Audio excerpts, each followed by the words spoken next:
Am I the a-hole for telling my brother-in-law to pay me $700 for my lost coat when I bought it for $100? Last year I was at the mall with my fiancé when I saw this awesome cashmere wool coat. It was perfect in every way and there was only one left in my size. The best news was that it was on clearance for $100, so I bought it without a second thought. I have worn it several times last year, but it hasn't been cold enough this year for me to break out the coat. Last week when I saw the news about the upcoming cold front, I decided it was time to take it to the dry cleaner so that I can wear it this week, after tearing all my closets apart without seeing it. I asked my fiancée if she had seen it. She told me that she hadn't seen me wear it in a while, so she lent it to her brother to wear to a wedding. I was annoyed at hearing this, but decided not to make a big deal, so I simply told her to tell her brother to bring it back so I could get it dry cleaned. Thursday rolls around and he hasn't brought it back, so I asked her about it again. Nothing. Come Friday, and I haven't heard anything, so I called him. He said that he told my wife on Tuesday that he got drunk at the wedding and lost my coat. I was super annoyed at this, so I told him he owes that exact coat from that exact brand.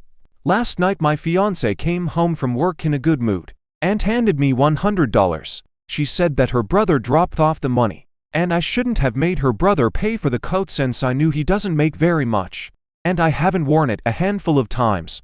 I looked at the $100 and told her I wanted a replacement coat, or the amount it currently costs, so that I can buy a new one and that $100 won't cover it. She said he went to the store and it costs $700 now, but she knew I only paid $100 for it, so she told him $100 would cover the cost. I argued that $100 doesn't buy me a new coat. We went back and forth but couldn't find any common ground. She offered to throw in an extra $100 of her own money and said sarcastically that I'm coming out ahead. I argued that I'm still out of a coat and nothing will satisfy my loss except for a replacement coat. She argued that I don't have to have the exact coat and that I can buy a similar one with $200. She thought I was being ridiculous and called her parents on speakerphone.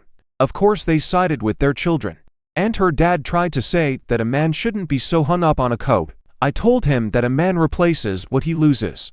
So now they're all mad at me for wanting to make a profit from their son and intimating that he's not a man. Am I wrong for wanting the same coat as a replacement? Here are the top comments. Well, it is just a coat, but the fact that your fiancé gave your stuff away without even telling you, let alone asking, didn't tell you it was lost, made no effort to see your reasoning, and then went to daddy for help, makes her a huge a-hole. Not the a-hole, and you have a girlfriend problem. Not the a-hole. They wanted to borrow the nice coat because it was expensive and looked good for a wedding. You got lucky they stole your luck and you are now out a good quality coat. Fair to ask for a replacement, but phone the venue and taxis as often get hand-ins. If not, relationships are already blown, so may as well get the money. Letting them off now isn't going to mend that.